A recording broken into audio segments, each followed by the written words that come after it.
You want to do what? Captain, now Ambassador, Zextrul's scales cycled through a rapid series of colors that the humans present had learned to recognize as the Zentari equivalent of sputtering disbelief. Director Vasquez, recently appointed as Earth's High Commissioner for Interstellar Relations, maintained her composed expression despite the alien diplomat's reaction. We want to organize an interstellar cultural and innovation festival, here, on Earth, with representatives from all sapient species, not just assembly members. The conference room in the newly constructed Earth Diplomatic Center fell silent as the various alien representatives processed this proposal.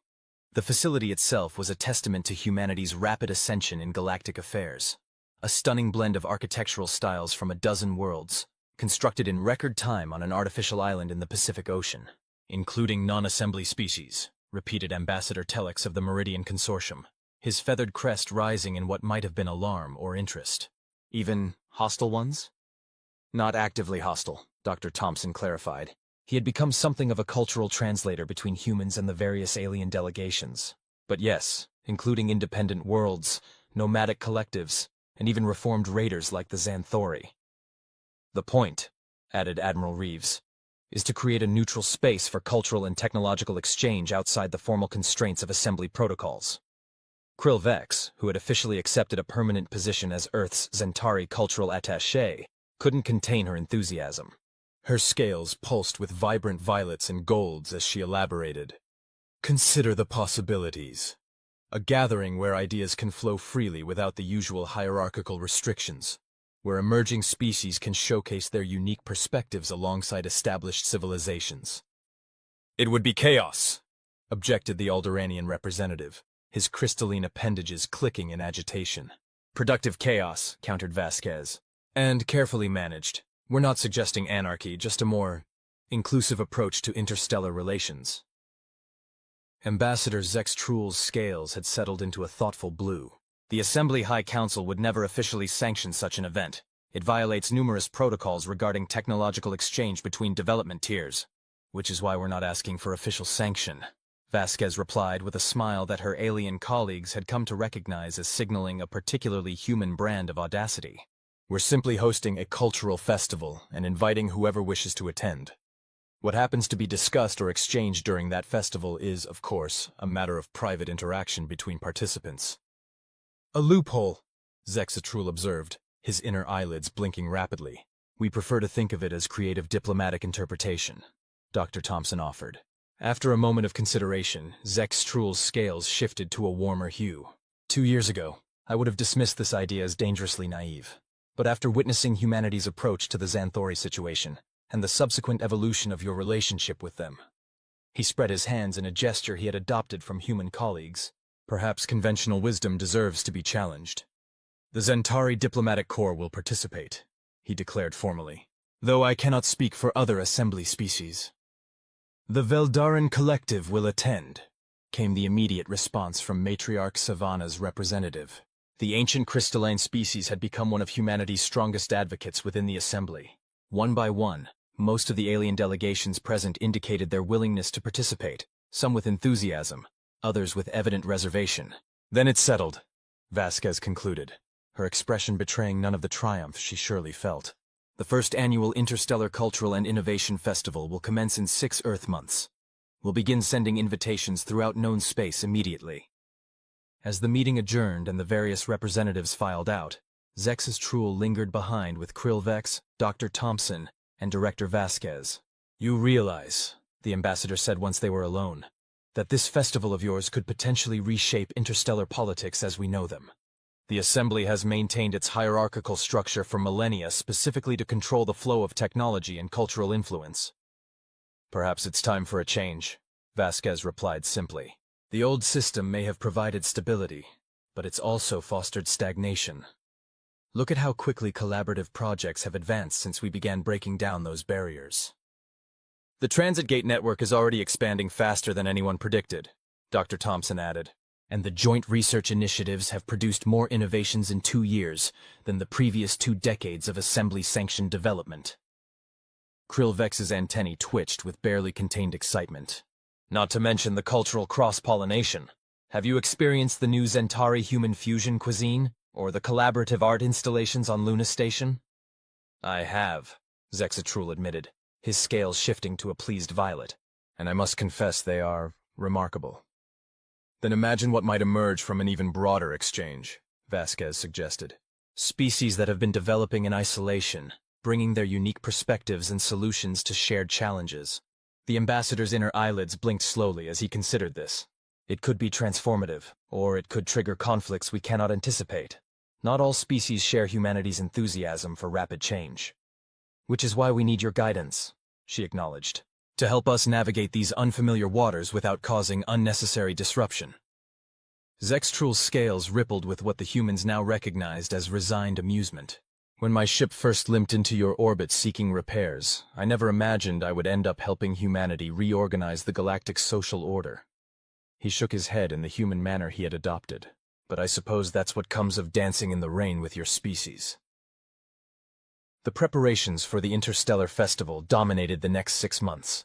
Earth's governments, corporations, and educational institutions threw themselves into the project with characteristic human enthusiasm.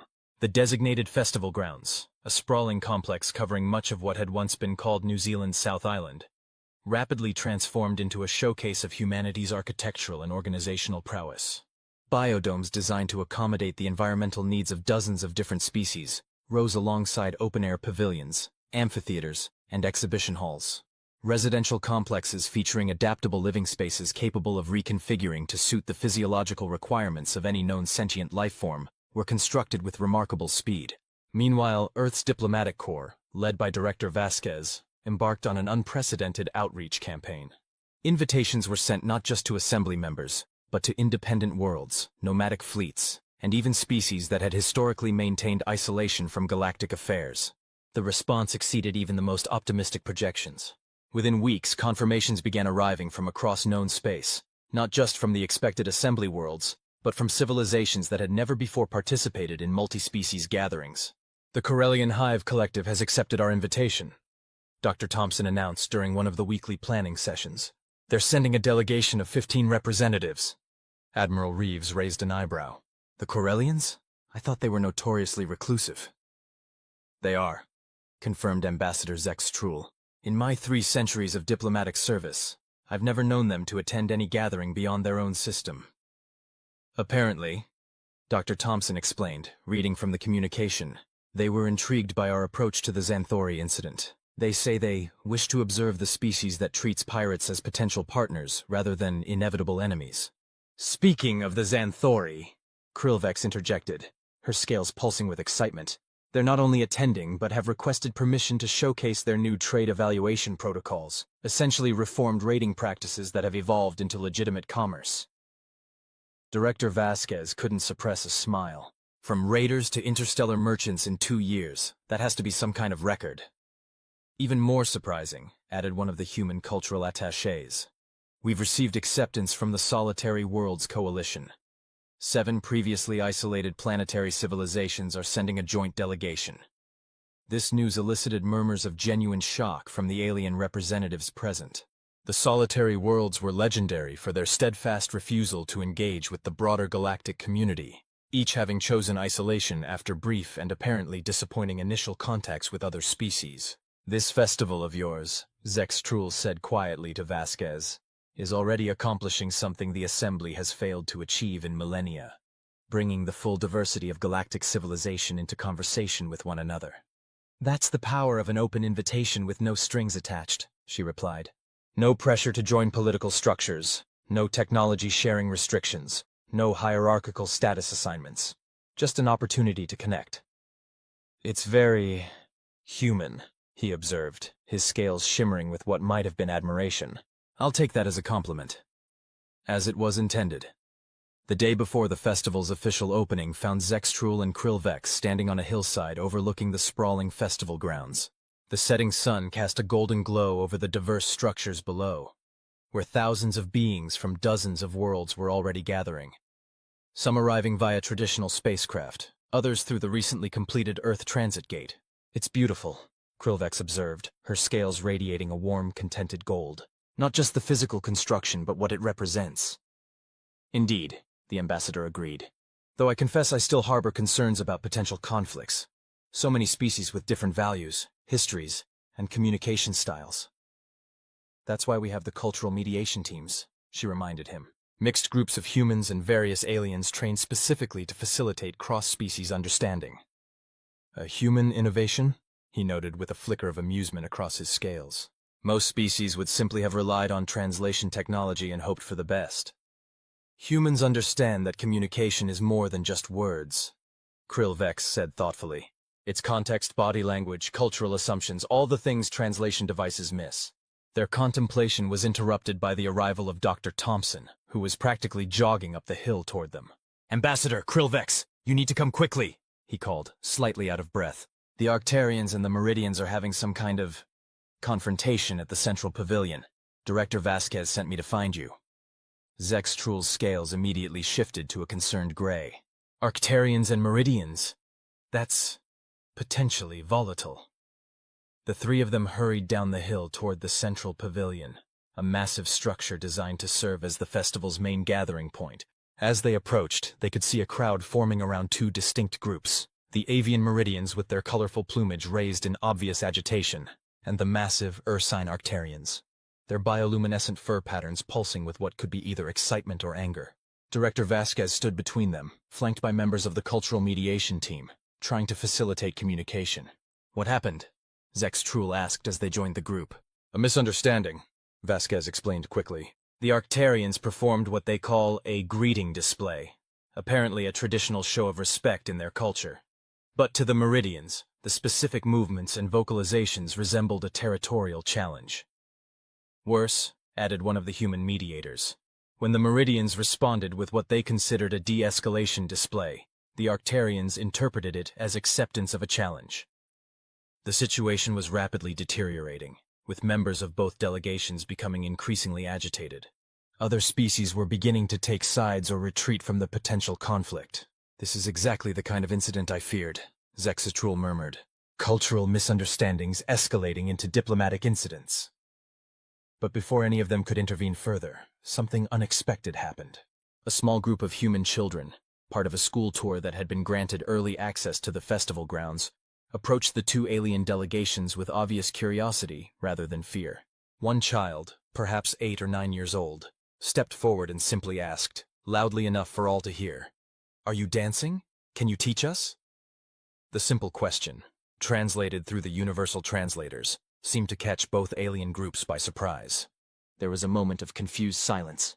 Then one of the Arctarians, a particularly large individual with elaborate fur patterns, responded in a rumbling voice. "This is not dance, small human. This is the sacred greeting ritual of mutual respect." "It looks like dancing," another child commented. "You're moving your bodies to communicate, right? That's what dancing is." The lead Meridian's feathers slowly settled. "The child is not incorrect. Our displays are a form of physical communication. In human culture," Dr. Thompson explained, stepping forward carefully, "dance is one of our most important forms of expression. Many of our dances evolved from rituals of respect, challenge, celebration, or unity." "You honor others through movement?" the Arctarian asked, seeming genuinely curious. "We do," Thompson confirmed. "In fact, we have dances specifically designed to honor new friends from different cultures." What happened next would later be described in official reports as a spontaneous cross-cultural kinesthetic exchange. In reality, it was something much simpler and much more profound. Aliens teaching each other to dance. The human children demonstrated simple movements from Earth cultures. The Arctarians responded with slowed, simplified versions of their greeting rituals. The Meridians, gradually relaxing, began to share their own elegant aerial displays, modified to be performed on the ground. Soon, members of other species joined in. Curious, hesitant at first, then with growing enthusiasm. Zentari with their sinuous movements, crystalline Veldarans creating geometric patterns, even a few Xanthori demonstrating surprisingly graceful combat-derived sequences. Zextrul watched in astonishment as a potential diplomatic crisis transformed into something that looked remarkably like fun. "Did you plan this?" he asked Vasquez quietly. She shook her head, her expression a mixture of relief and wonder. Sometimes humanity's best contributions aren't planned at all. They just happen. "Children," Vkr'lak observed, her scales pulsing with delight. Of course, it would be children who cut through the diplomatic complexities. No preconceptions, no historical baggage, just curiosity and a desire to connect.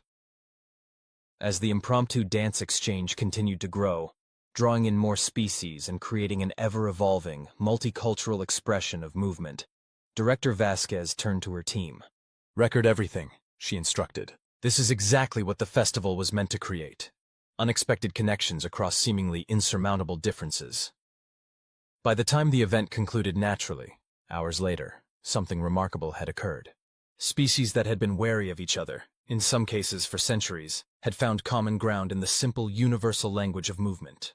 Contacts had been made, communication channels opened, and barriers lowered through the simple act of learning each other's dances. That evening, as the festival's organizing committee held its final pre-opening meeting, the agenda was hastily revised to include an unplanned addition: an interstellar dance exchange to be held on the festival's opening day, with all attending species invited to share and learn physical expressions from across the galaxy. "It wasn't part of the original plan," Dr. Thompson admitted, "but it seems right somehow." "It's perfect," Vkr'lak declared, her scales radiating enthusiastic purples and golds. "What better way to begin a gathering of diverse beings than by literally learning to move together?" Ambassador Zextrul, watching the humans excitedly adapting their carefully crafted plans to accommodate this spontaneous development, felt his initial concerns about the festival beginning to fade.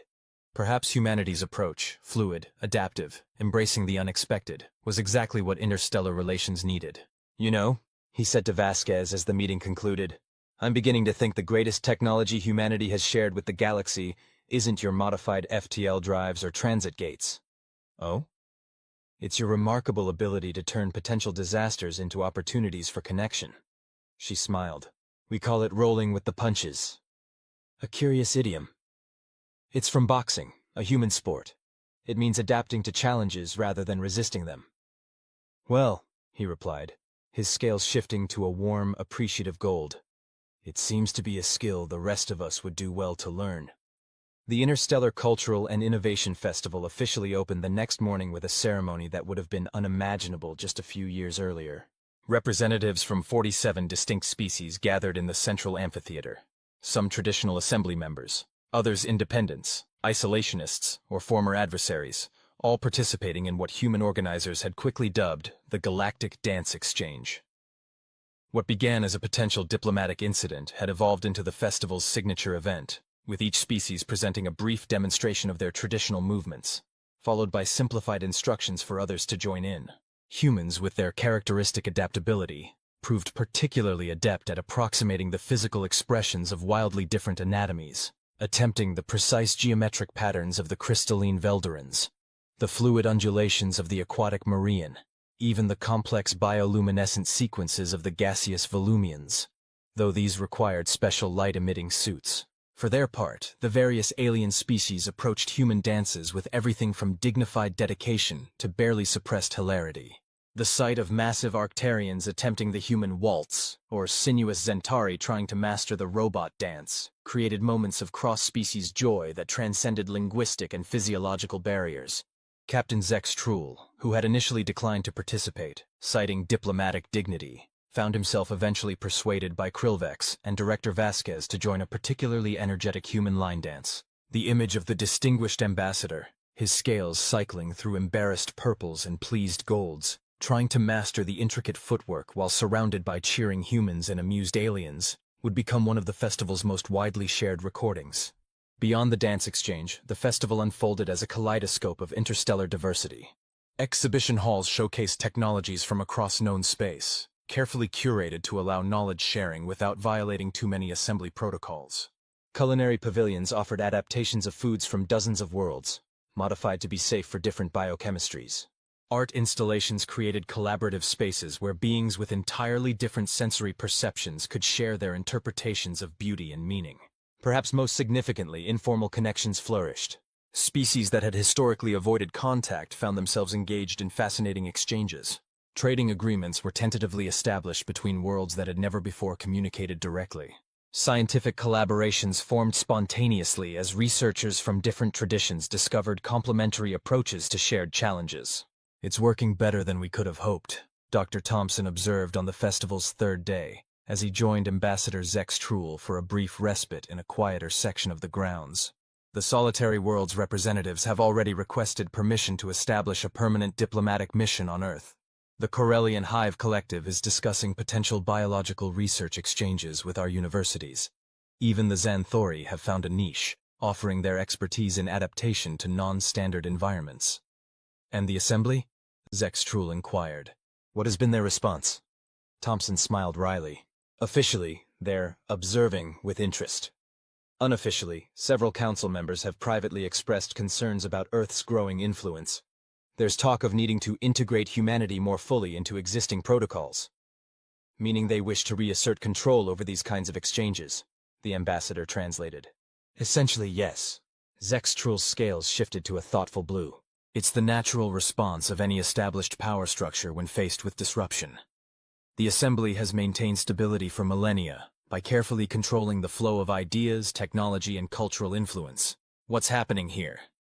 He gestured toward the bustling festival grounds. This represents a fundamental challenge to that approach. Is that necessarily a bad thing? Thompson asked. The old system maintained peace, yes, but at the cost of stagnation and inequality. Look at what's been accomplished in just the few years since we entered the interstellar community.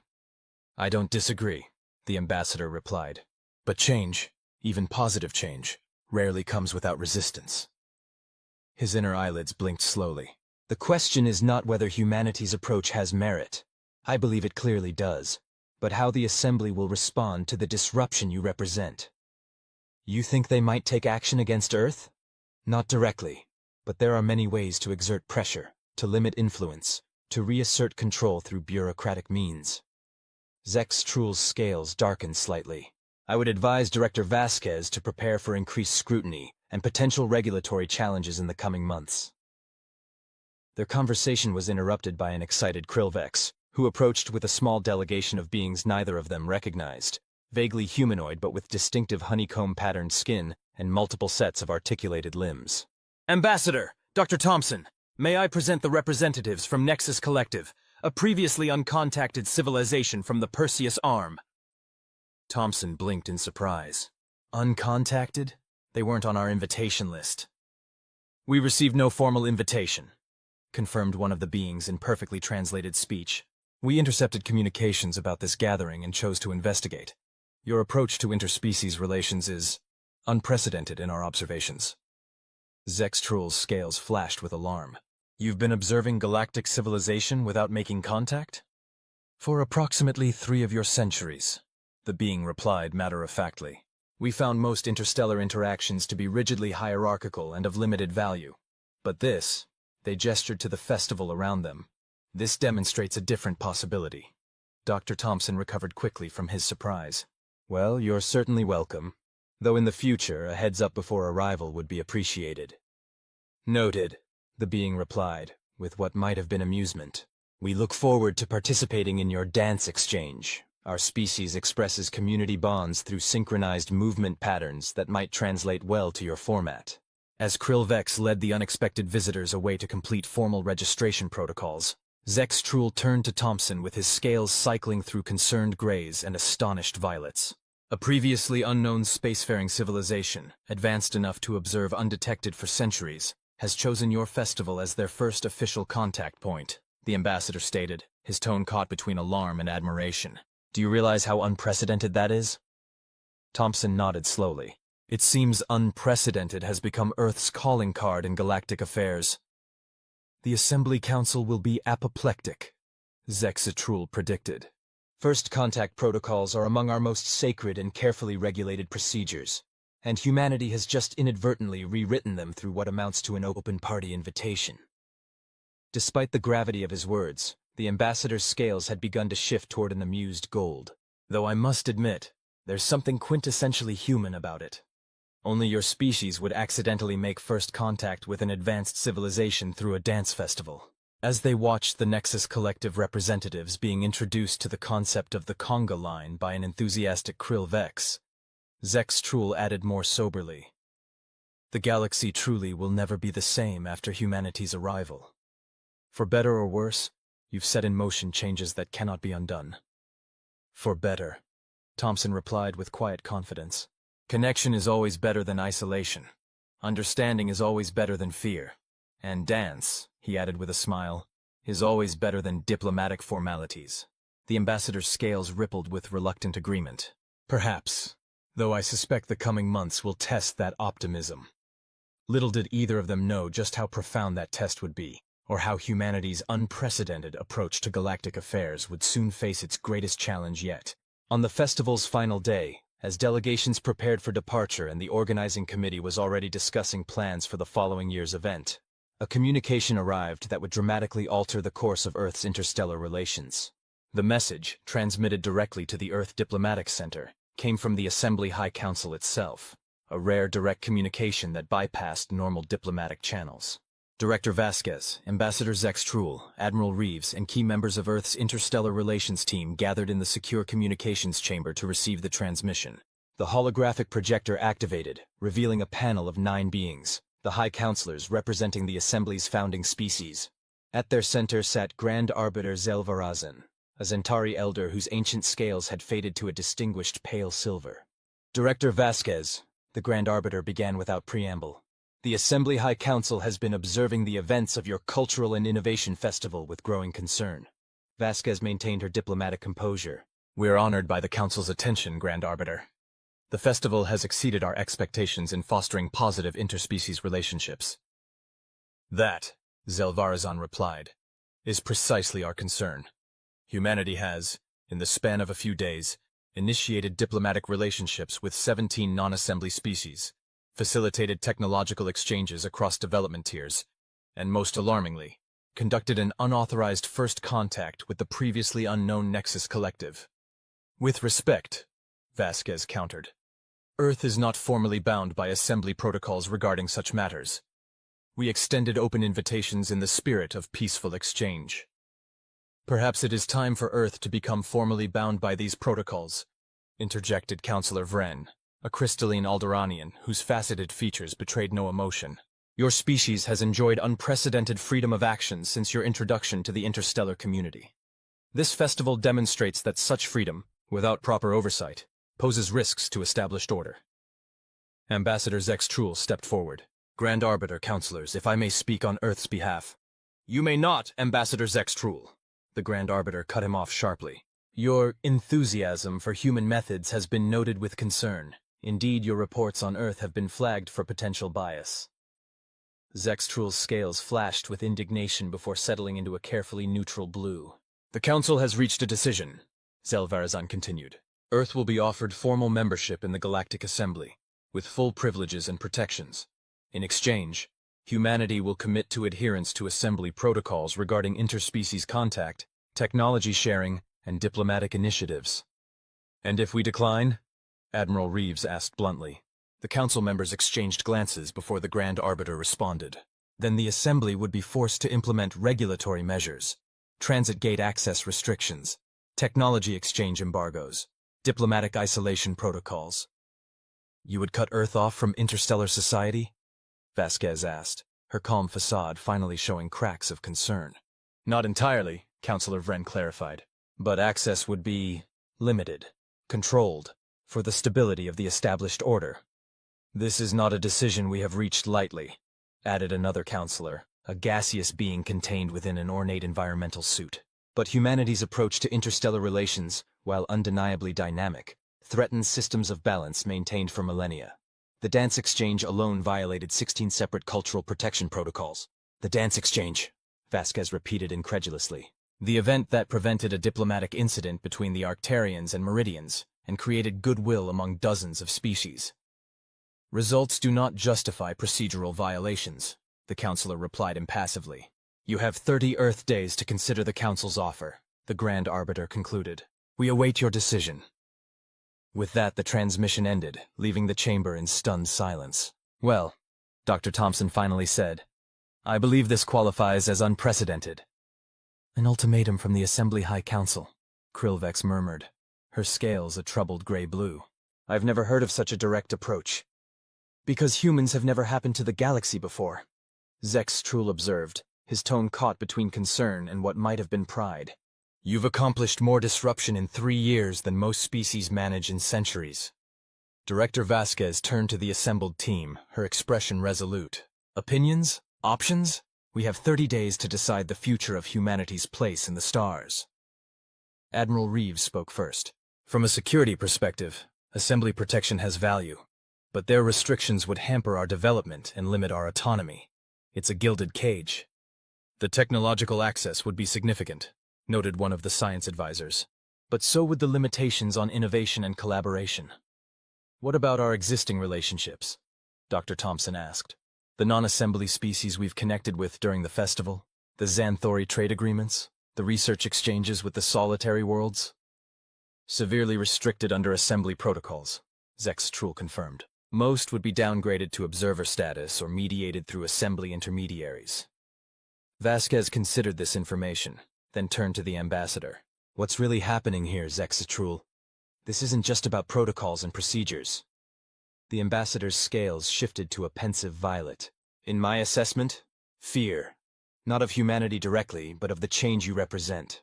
For millennia, the Assembly has maintained interstellar stability through careful control of relationships, resources, and knowledge. Your approach, open, collaborative, indifferent to established hierarchies, fundamentally threatens that system. They fear what happens if other species follow our example, Vasquez realized. Precisely. Already, previously isolated civilizations are seeking direct connections. Traditional rivals are finding common ground. Assembly members themselves are beginning to question long-established restrictions. Vkr'lak's inner eyelids blinked slowly. You've introduced democracy to an aristocracy. So our options are to accept their control or face isolation, Admiral Reeves summarized grimly. Those are the options they've presented, Vasquez agreed. But perhaps we should consider what humanity does best. Find a third option, Dr. Thompson suggested, a smile beginning to form. Exactly. She turned to address the entire team. I want alternative proposals, creative solutions, the kind of thinking that improved FTL technology on first contact and turned pirate raids into trading partnerships. We have 30 days to find a human answer to this very non-human ultimatum. As the meeting shifted into brainstorming mode, with ideas rapidly filling display screens around the chamber, Ambassador Vkr'lak found himself once again marveling at humanity's instinctive refusal to accept limited options. Even faced with the combined authority of the Assembly High Council, arguably the most powerful political entity in known space, their first reaction was not compliance or defiance, but innovation. You know, he commented quietly to Vkr'lak as they observed the humans at work. When my ship first arrived at Earth seeking repairs, I never imagined I would end up witnessing a species challenge the fundamental structure of galactic society. Is that concern or admiration in your tone? She asked, her scales rippling with curiosity. He considered the question, watching as Director Vasquez efficiently organized the human team's creative chaos into potential strategies. Both, he admitted finally. The Assembly's stability has value, but perhaps the galaxy needs a bit of humanity's destabilizing influence.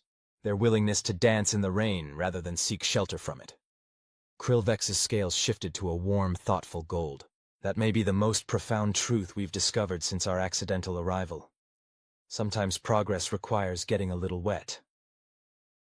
As humanity prepared to face its greatest interstellar challenge yet, neither Xanthari could have predicted just how thoroughly Earth would transform the galactic order, or how a simple dance in the rain would ultimately inspire a revolution among the stars. End of Part 3. 1 year later.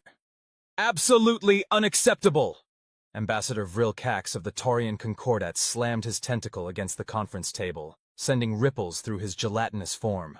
These humans have no place at this gathering. Their species has barely achieved rudimentary spaceflight.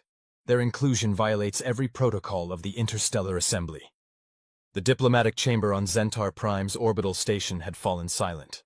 Representatives from 24 spacefaring civilizations watching the confrontation with varying degrees of interest, alarm, and in a few cases, poorly concealed amusement.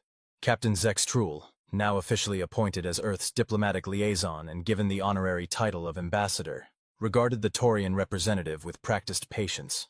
His scales maintained a calm, professional blue despite his inner irritation. With respect, Ambassador, he replied.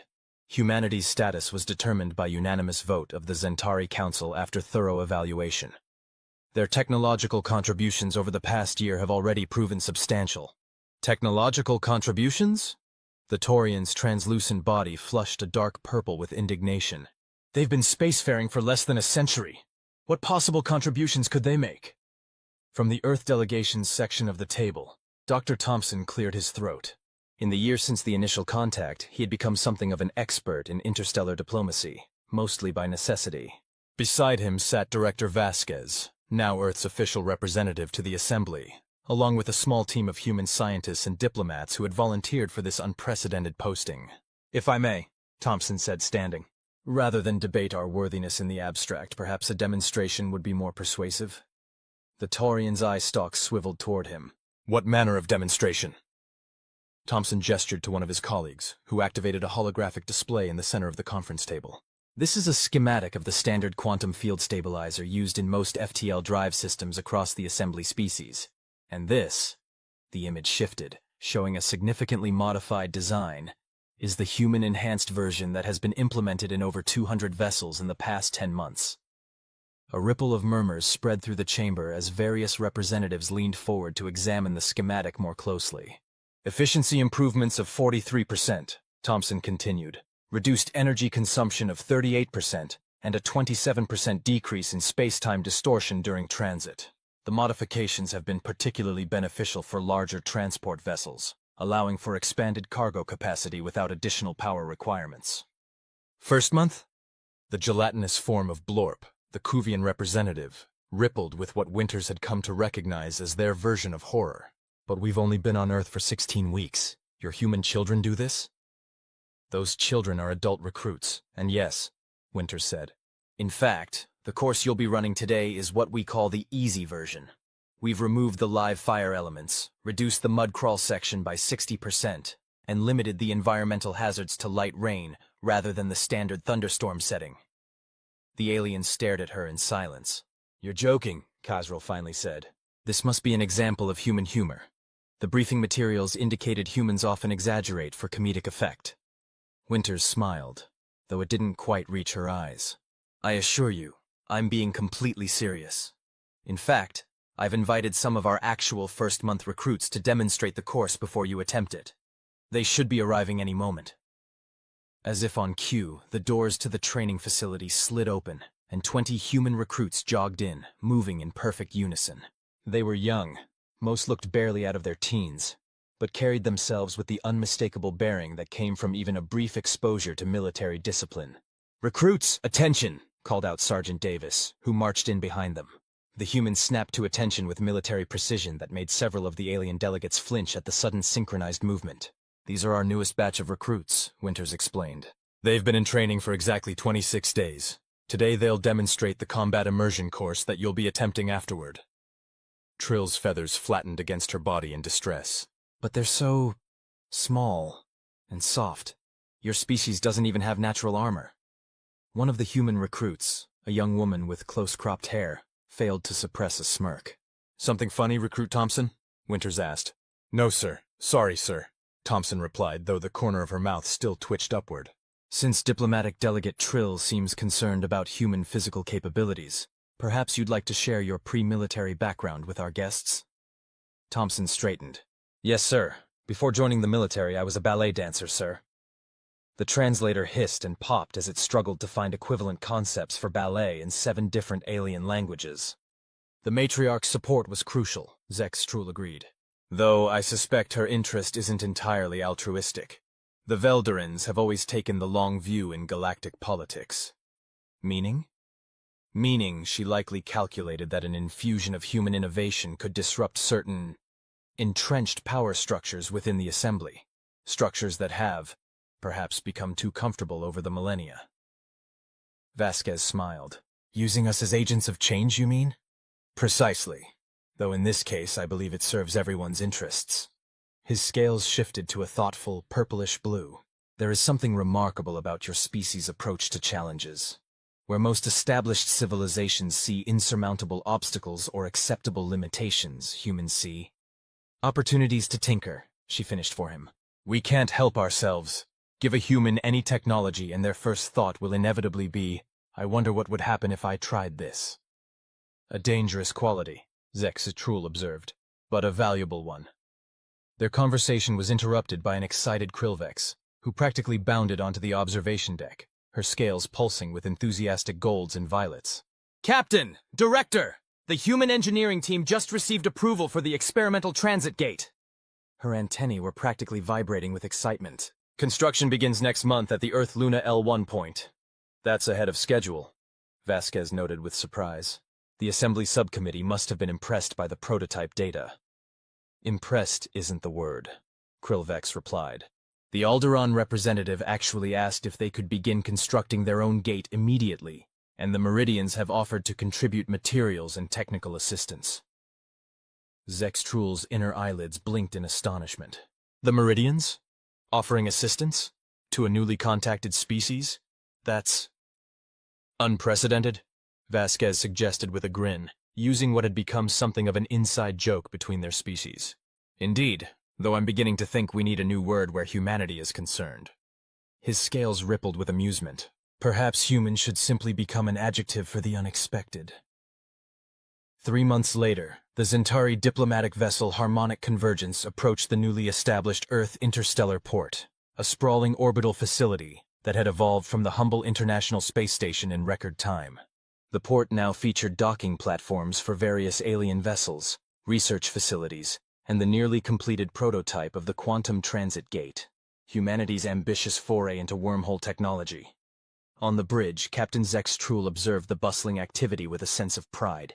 His assignment as Earth's diplomatic liaison had been extended indefinitely, a posting that would have once been considered a career setback, but was now viewed as one of the most prestigious in the Zentari diplomatic corps. Look at that, First Officer Belnar remarked, gesturing toward a portion of the station where human engineers worked alongside representatives from at least 5 different species. 1 year ago, humans had never met an alien. Now they're coordinating a multi-species engineering project.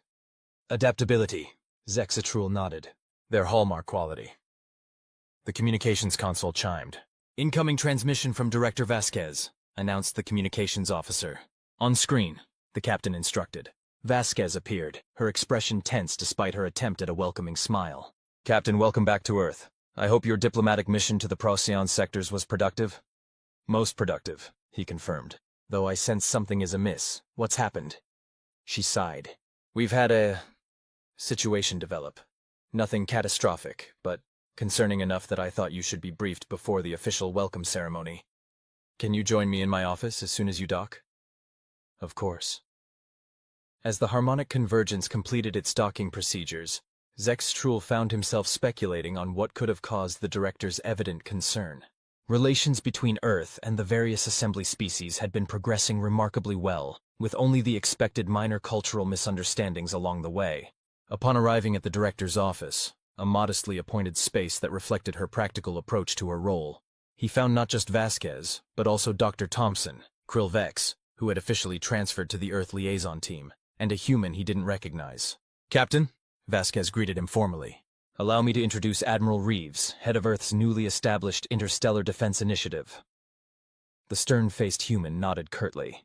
Captain, Defense Initiative? Vkr'lak's scales shifted to a concerned gray. I wasn't aware such an organization had been formed. That's part of what we need to discuss, Vasquez said, gesturing for everyone to take seats around a conference table. 3 days ago, one of our long-range research vessels encountered an unidentified craft at the edge of the Alpha Centauri system. The craft did not respond to hails and departed quickly, but not before scanning our vessel with what our scientists identified as weapons targeting systems. Vkr'lak's crest flattened against his skull, a sign of serious concern. Did you get any visual data? Dr. Thompson activated a display showing a grainy image of a sleek, predatory-looking vessel with distinctive angular projections along its hull. Xanthori, Belnar said immediately, his normally measured voice tight with tension. You recognize the design? Admiral Reeves leaned forward. Unfortunately, yes. The Xanthori are not members of the Assembly. They are, essentially, pirates, though that term doesn't fully capture their organizational sophistication. They operate on the fringes of recognized space, raiding vulnerable colonies and targeting emerging spacefaring species for their resources. Krillvex's scales had darkened to a deep, troubled blue. They're particularly known for identifying species that have developed valuable technology but lack adequate defensive capabilities. Like us, Vasquez said flatly. Precisely. Zextrul's inner eyelids blinked rapidly as he processed this development. The rapid expansion of your technological capabilities, especially the Transit Gate project, would certainly have attracted their attention. So what are we dealing with here? Admiral Reeves asked. A raid? An invasion? How serious is this threat? The Xanthori typically begin with probing actions, precisely what you've described, followed by small-scale raids to test defenses. If they determine a species is vulnerable, they escalate to coordinated strikes against key infrastructure. And our options?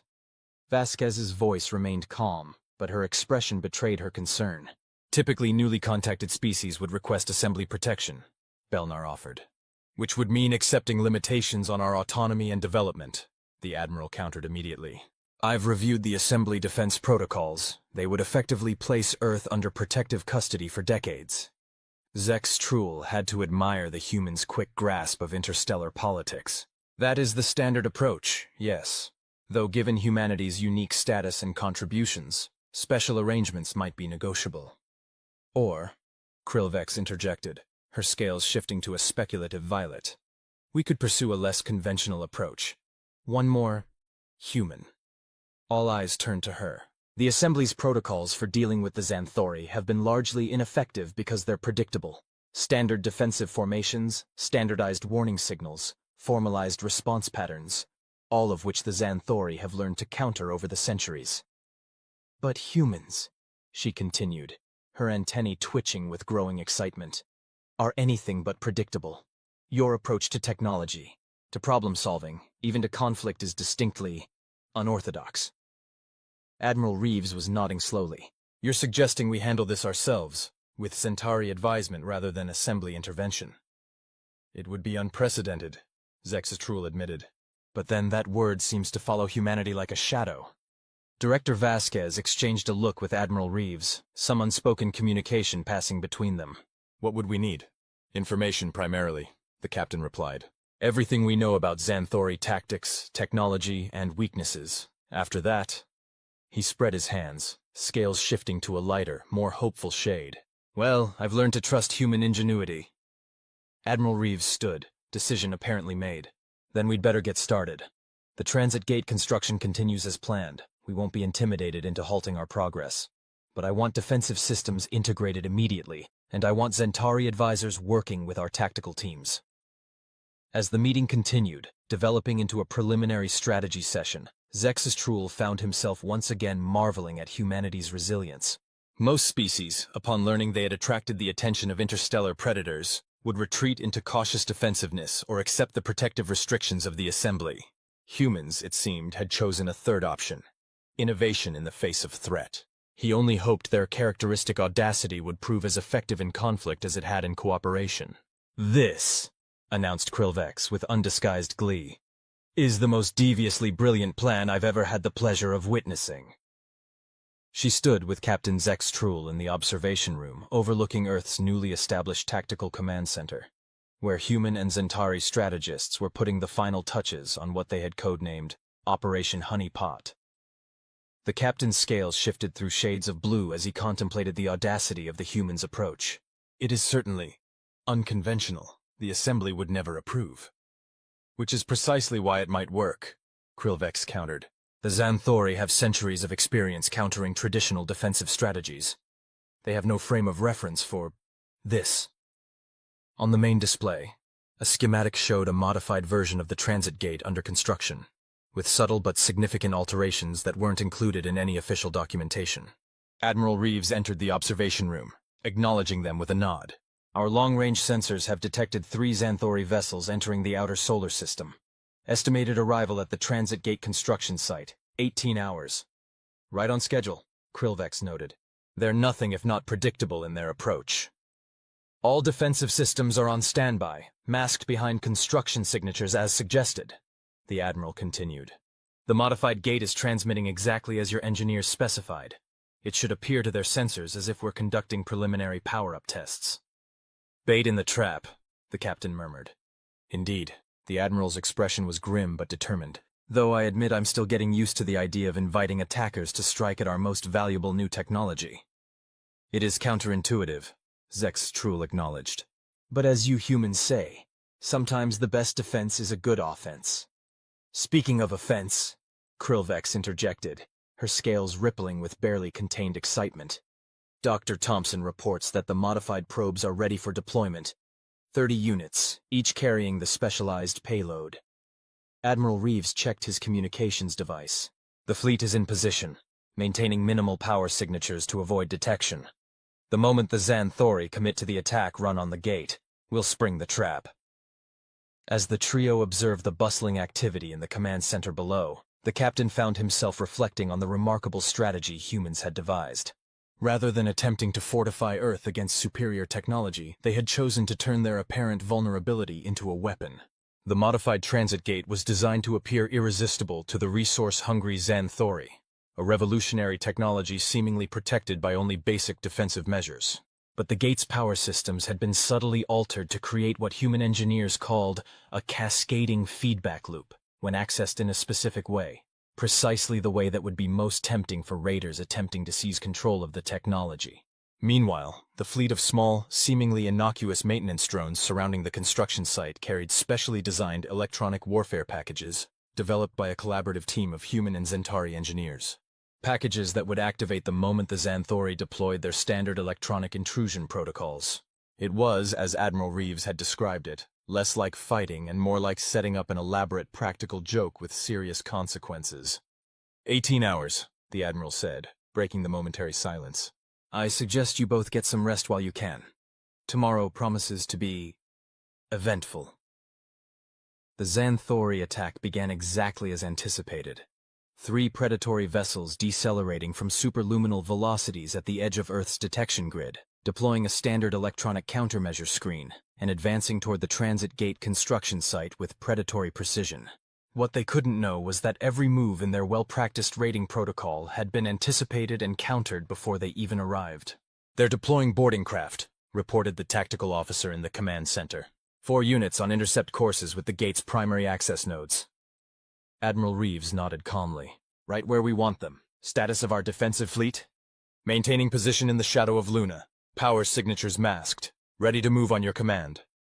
On the main display, the Xanthori vessels, sleek angular craft bristling with weapons systems, had taken up positions around the transit gate, their boarding craft already halfway to their targets. "Electronic intrusion attempts detected," another officer called out. "They're trying to override our control systems." "Let them think they're succeeding," the Admiral instructed. "Feed them the prepared response patterns." Captain Vkr'lak watched with a mixture of fascination and trepidation. The humans were allowing the Xanthori to penetrate surprisingly deep into their systems. A risky strategy, but one that would make the trap all the more effective when sprung. "Boarding craft have reached access nodes Alpha and Beta," came the update. "Xanthori troops are entering the structure." "Now?" Vkr'lak asked quietly, her scales pulsing with anticipation. "Not yet," Admiral Reeves replied. "Let them commit fully to the attack. We want all their ships engaged." Minutes ticked by as the Xanthori operation proceeded, seemingly without resistance. Their boarding parties had penetrated the gate structure. Their electronic warfare systems had apparently compromised Earth's control interfaces, and their main vessels were moving into position to secure their prize. Then subtly something changed. One of the Xanthori vessels began to drift slightly off its precise formation. "They've accessed the primary control node," the tactical officer reported, attempting to initiate power transfer protocols to their systems. Admiral Reeves's expression hardened into resolve. "And the trap is sprung. Execute Phase 2. What followed was a masterpiece of coordinated action. The moment the Xanthori attempted to interface directly with the transit gate's power systems, the modified components activated. A cascading energy surge raced through the connection they had established, overwhelming their control systems and temporarily disabling their primary vessels. Simultaneously, the maintenance drones scattered throughout the construction site activated their specialized payloads. Not weapons, but incredibly sophisticated electronic warfare packages that attacked the Xanthori systems on multiple fronts, scrambling their navigational controls, disrupting their internal communications, and flooding their sensors with false data. "Earth Defense Fleet moving into position," called out the tactical officer as dozens of human vessels emerged from their hiding positions, surrounding the now disoriented Xanthori ships. Xanthori vessels attempting to restore systems in retreat, came another update. Their engines are fluctuating. They can't stabilize for FTL jumps. Admiral Reeves turned to Captain Vkr'lak. Your assessment? The captain's scales had shifted to an impressed azure. The Xanthori are raiders, not warriors. They depend on superior technology and the element of surprise. Without those advantages, they'll surrender rather than risk actual combat, Vkr'lak finished. Especially against unknown capabilities. As if on cue, the communications officer announced, "We're receiving a transmission from the lead Xanthori vessel." "On screen," ordered the admiral. The main display showed a humanoid figure with distinctly predatory features, silver-gray skin, elongated cranium, and eyes with vertical pupils that contracted in apparent agitation. "This is Commander Vkr'lak of the Xanthori Acquisition Fleet," the figure announced, managing to sound imperious despite their clearly compromised position. "We demand immediate cessation of your electronic attacks and safe passage from your system." Admiral Reeves stepped forward. "This is Admiral Reeves of Earth Defense Command. You entered our sovereign space without authorization and initiated hostile actions against our installations. Your vessels are now surrounded and your systems compromised. I suggest you reconsider your position." The Xanthori commander's vertical pupils narrowed further. "You have no authority under interstellar law. We will—" "Interstellar law?" the admiral interrupted. "You mean the assembly protocols you routinely violate?" "Let's be clear, Commander. You have three options.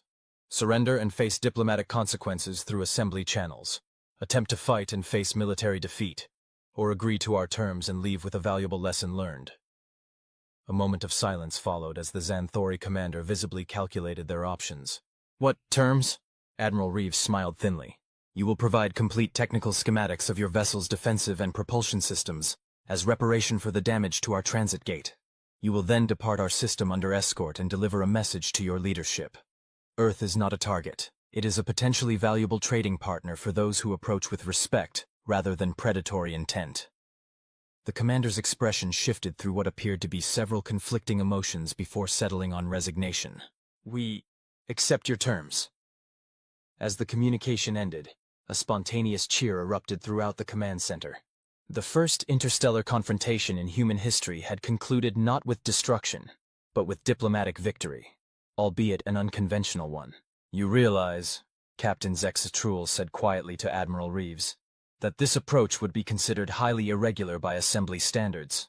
Typically, such raiders would be detained and turned over to assembly authorities." "We're not typical," the admiral replied simply.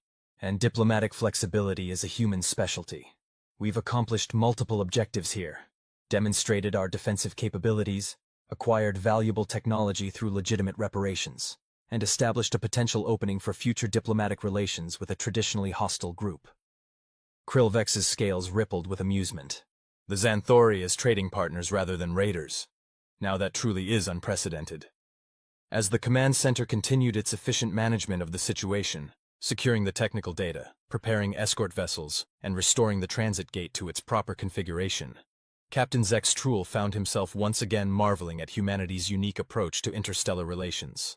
Where other species saw only threats to be neutralized, humans somehow managed to see opportunities for connection, even with those who had initially approached with hostile intent.